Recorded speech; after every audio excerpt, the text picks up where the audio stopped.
mangyari yung gusto niya, magsa-self-harm siya. Which is, in a way, why are you manipulating all of us? It's, yung ganun. I think it's what people have to realize that mental disorders do not excuse you from misbehaving. Yes. Well, I'm glad as much as you can control that, do so. Oo nga, no. And also parang if you're diagnosed, parang knowing it does not give you license to be assholes nga, 'di ba? Pero it should serve as it should parang call for the beginning of you doing something about it. 'Di ba? Yeah, it's an explanation, 'di ba? It's not an excuse. Oh, at saka so also, yun nga yung parang it's parang ano mo sa parang it's now that you know, you can now do something na para, yes, 'di ba? Hindi ka na parang, kasi most of the time even the person who are depressed or yan nga yung bipolar, hindi rin nila alam na ganun nung nangyayari, 'di ba? Until they are diagnosed officially. Yeah, and yung sinasabi ko sa iba kong friends na takot magpa-consult sa psychiatrist. Ang lagi ko sinasabi is the very first step towards healing or towards you wanting to be to receive some medication, to be all right somehow, is for you to identify what's wrong with you. If you could have a name for it, like, ako, nalaman ko na bipolar ako. At least alam ko. You could just treat it like something you would fight. You're aware of it. You know what it's called. Your first step towards yung getting help. Do you get me? Basta the first thing for you to do is to identify, to name what's yung mali sa'yo. That's the very first thing. So, once na malaman mo yon, go ka na sa second step, which is accepting. So, some are really still in denial. Like, di ba? May mga lasing na i-deny nila na lasing sila kasi altered yung utak nila eh. Sila naniniwalang lasing sila, pero lasing sila. Parang gano'n. But, yeah, it's a different, different thing. So, yeah, first thing to know is kung anong tawag dun sa mali sa'yo. Kung anong mali sa'yo. Afterwards, once you've identified it, it's up to you how to deal with it. You fight it, you succumb to it, or ikaw, bahala ka. Based on my experience lang. Because I've already encouraged 4 people to go to psychiatrist, and yun, tama yung theory ko na it's either depressed sila or bipolar sila. So, yeah. Talaga? Parang, so nakikita ko yung sarili ko sa kanila eh. Talaga? It's not like I'm the bigger person, but I just wanted to help people who are refusing medication. Parang in denial. Kasi the fact that they're telling me there's something wrong with them, it's already something na, hey, help me. I need to know anong dapat gawin. And yun na, sabi ko, pa-check up muna kayo. Because I cannot diagnose you. Only the doctors can. How does it feel when you see people na parang that you parang nakikita mo yung sarili mo na parang this is alam mo yun, how does it feel? Andun yung bugso ng damdamin, yung surge na gusto mo silang tulungan kasi ayaw mong lumala yung situation nila. Well, ako naagapan naman yun sa akin kasi bipolar can lead to more serious things. Andun yung great willingness ko to help them out na please, ako na yung nagbebeg, Kung kailangan nyo ng number ng psychiatrist ko, kung kailangan nyo ng help, sasamahan ko kayo. Tell me how can I help and I will. Parang ganon. So, ganun yung feeling ko. Ayoko may nagsasuffer because they don't know what they're dealing with. So, yun. At least to my friends and my relatives na gano'n. So how did they respond nung pag when you so far naman they go to they consult a psychiatrist and yun nareresetahan sila ng gamot. And yun, I can only do so I can do a little naman when they medicate. Kasi I trust naman na they will take the medication. So if they really want to be fine, they would take that. It's on them but, yeah, it's on them na. But if they need moral support, syempre hindi lang naman all about medicine yun. They need psychotherapy and sometimes they need just, somebody to talk to about it. Somebody who understands. Somebody who's been there. Ganon. So they turn to me. They turn back to me. Okay, sige. Ngayon nga, ECQ, ang daming anxiety cases, di ba? Oo. Isa yun sa mga mga issues na ano mo yun? Oo, mental health talaga yung naapektuhan ngayon. And ako, friends, mga lumalapit sa akin na, I need someone to talk to kahit midnight, ganun. Sige, usap tayo, ano problema? Talaga? How often does nangyayari yung mga ganyan? Na may nagtuturn for help? Well, ngayon, for the past month, meron akong kausap araw-araw. Okay. Somebody who's new dito sa sakit na to. But, usap kami araw-araw and just hearing that person out. Nakakagaan na raw ng loob yan. Yeah. Ayun nga, nagpa-consult din siya sa doctor. Kaso online.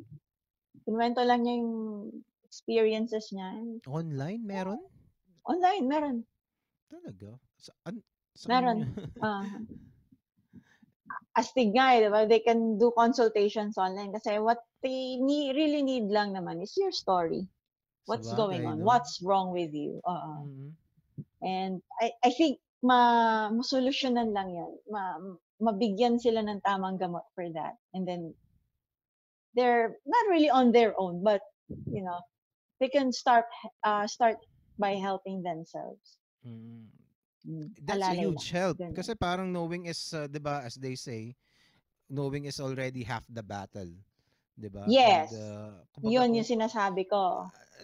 Yun yung sinasabi ko kanina na parang kumbaga parang pag nalaman mo na may ganito kang disorder, parang it's not cue for you to parang yay, parang okay. See, ganito ako kaya dapat you should tolerate me or alam mo yun. Diba? No. Kumbaga it should be a cue for you to start with finding more ways on helping yourself. And kasi parang na-police mo na parang dati hindi mo alam kung ano yung problema. Now that you know, you have better idea, may mga ways ka na on paano tutulungan ng sarili mo. Yes. Diba? Oh. Kaya nga, the first step is identify nga. Mali sa'yo. Magpapalit lang ako ng headphones. Low bat na ako. Sige. Low bat? Okay.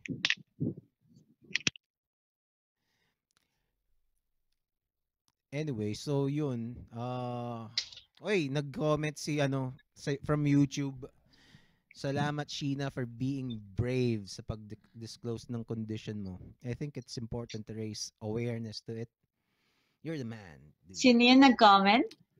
Pack Boys Clips.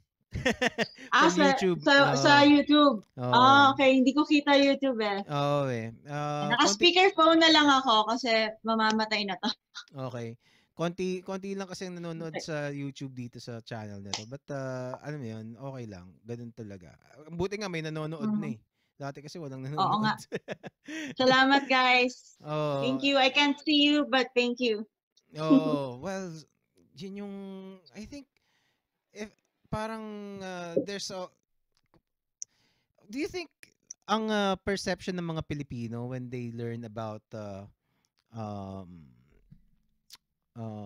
mental health problems, do you think nag-improve na, or is it it still leaves I think much to it's be desired? improving. Okay. Oo. Dati kasi medyo parang hindi naman sa taboo, pero Mm-mm. it's something not familiar to them. So, dati akala nila inarte lang, moody ka Oo. lang, 'di ba? Mm-mm. But now that more and more cases are being exposed, so dumadami yung tao, even celebrities, 'di ba? Even Mm-mm. political figures, public figures have it. Nagkakaroon sila ng deeper understanding of what this disease is. Mm-mm. What this disease is. Mm-mm. So, parang it's not as visible as other diseases like cancer, diba? Mm-mm. But it is still something to deal with. Mm-mm. Disorder pa rin siya. Mm-mm. So, little by little, I think mas natatanggap ng tao na ay hindi lang to inarte. There's Mm-mm. something wrong with that person na may ganon. Yeah. That's why yung awareness talaga no? Kasi even Yes. well, ako nga, parang it took me a while to understand what depression and mental health in general, what it is. 'Di ba? So what more kung if you're from a different generation na 'di ba yung parang dati yung kay Joey De Leon, parang he was talking about, 'Di ba? 'di ba? Kasi boomer siya eh. No, hindi niya, pero Was, hindi ko rin siya masisi kasi he came from that generation. Kumbaga, pero oo. if Walang ganon sa kanila nun. Pucha, oh. sa kanila, toyo yan. Mm. Pag mayaman ka, sige, depression. Pero pag mahirap ka, toyo yan. Mm. Somehow, I I get where he's coming from, but he just said it in a bad light talaga. And Oh. on the air pa. At this age pa na, mental health is such a big issue. Mm. But yeah, gets kita. He's a boomer. And ganun Mm. yung upbringing sa kanila ng magulang nila siguro. Ganun Mm. sila nun. Mm. Wala pang depression sa kanila Mm. before. At saka when it was explained to him naman, parang okay naman yung reception niya eh. Kumbaga hindi naman Yeah. siya. So, Mm-hmm. kung bawa in-explain na sa kanya na okay, these are the numbers regarding this kind of illness, tapos ganun pa rin yung kumbaga nagmamatigas pa rin siya. Yun yung doon hindi na pwede sa akin yun. That will be Yun, medyo unacceptable. X na yun, diba? Pero if you're gonna if you can admit the mistake, then okay naman. 'Di ba? Kasi nag-iiba rin ang mundo eh. Kasi may mga may mga bagay talaga na na ngayon mo lang may mga yung breakthrough recent lang talaga, 'di ba? Mm-hmm. A lot of things that's happened yan parang dati acceptable, yung iba parang norm na yun, and o kaya parang even accepted as scientific fact, tapos until evidence on the contrary is discovered and presented, diba? Lalo na sa mga health health and medicine, yung Yeah. mga pagkain pa nga lang minsan hindi mo na alam kung anong papaniwalaan mo talaga eh. Parang egg is good, egg is bad, 'di ba? Tapos 'di ba, parang coffee is good, coffee is bad. Parang ano ba talaga? Paiba-iba yan eh. You're just gonna wake up, coffee is bad for you pala. Pero a week after, okay pala to, antioxidant, marami tong benefits. 'Di ba? Di mo na rin maintindihan. Well, part of it is also may mga may mga industries na let's say sa coffee industry, mga kaaway niya. Let's say sa lang, bawa sa fat and sugar, 'di ba? Parang 'di ba yung sugar industry daw manipulated the science, tapos yung nutrition, mga information na dinidistribute sa public and villainized fat, kumbaga ganun. And alam mo yun, so hindi siya, may mga sometimes may mga agenda na either uh, to help their business or political. Kaya minsan na lang asa ka na lang sa okay. Kumbaga just in moderation na lang lahat. Oo. To be to play safe with it. By the way, yung bipolar disorder, there's already a scientific evidence. Parang nakakita ako ng images sa net na may MRI scans of a normal brain versus a brain of a bipolar person. Parang gano'n. Talaga? And they are different. Oh.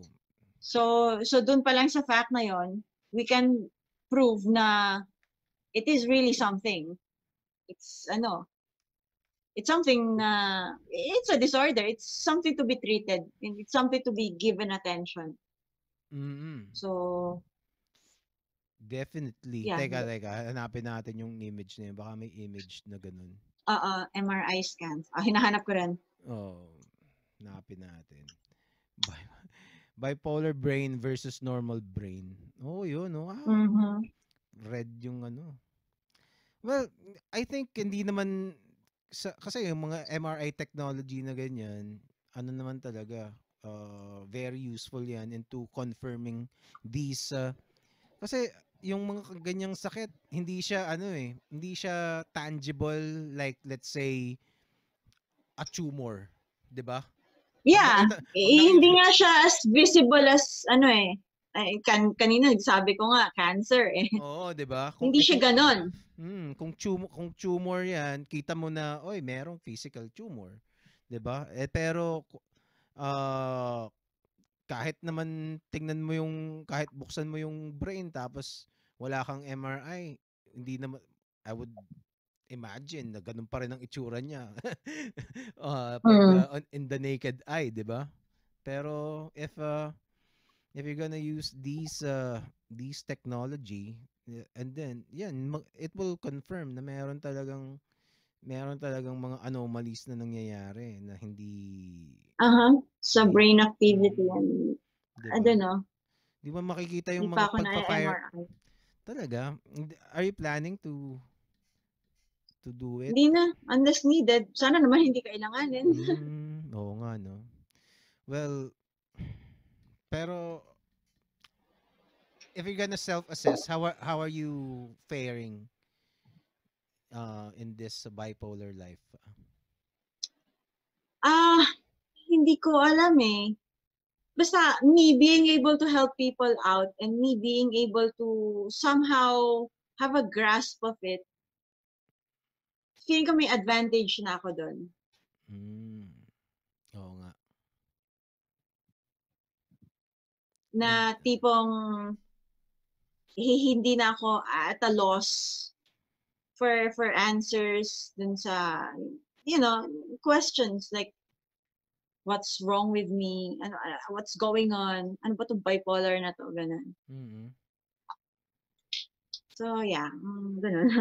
Yeah, I think you have a generally okay attitude, and I think you have kumbaga healthy pa kasi you can still catch yourself, 'di ba? I think so that means you are still in control, and you somehow have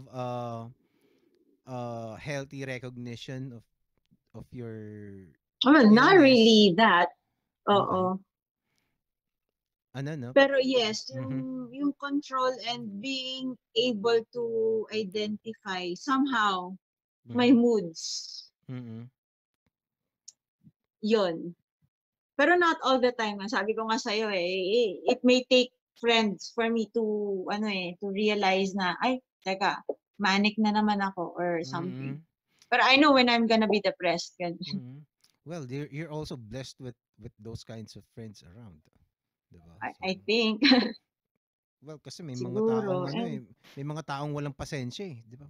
Bahala ka dyan. Oo. Di ba?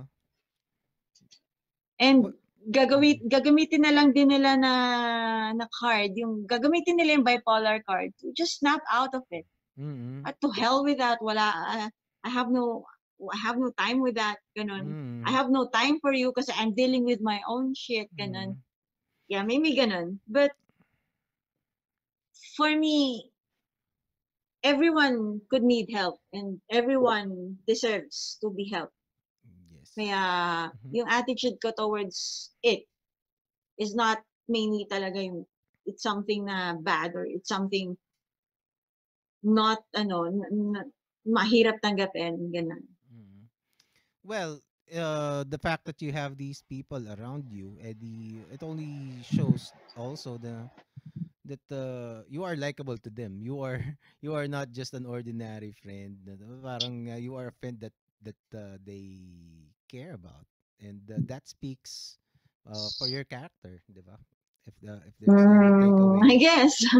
Di ba kasi kung kupal ka talaga na, putya, bahala ka dyan, di ba? I'm sure you know some people. Marami akong kilalang kupal na bipolar. Sorry, guys. Well, totoo naman talaga. And I don't know whether it's just because hindi mo sila kilala ng deep enough or talagang kupal sila. Pero sometimes pwede talagang gano'n. Kasi kung anong kung ang first impression mo talagang depende kung gaano ka-extreme yung mga pwedeng gawin ng isang tao eh. Kasi ang bipolarity, hiwalay yan sa attitude mo eh. Kung kupal kang tao, bipolar o hindi, kupal ka. Yung bipolarity, yun lang yung magsaset magti-trigger ng level ng kakupalan mo. Yun lang yung magiging light switch siguro. Yun na lang. Kung kailan ka mangungupal, kung feeling mo okay ka mangupal, ganun. Pero kung sa dugo mo, kupal ka na, disease or not, disorder or wala, kupal ka. Yun siya. That makes a lot of sense. Tama. And actually, ano yan, parang for me, parang ngayon ko lang naisip na, oo nga, no? Parang, it's either, an amplifier, kumbaga. Amplifier, yeah. That's a good, term. Amplifier siya ng, kung ano ka na. Diba? It doesn't, Nasa'yo yan eh. Diba? Like, pagiging introvert or pagiging extrovert, hindi yan sa bipolarity mo eh. Hindi yan yun eh. Nag-amplify lang yung bipolarity mo. Doon. So, yeah. Yun. Salamat, Sheenah. Sobrang salamat.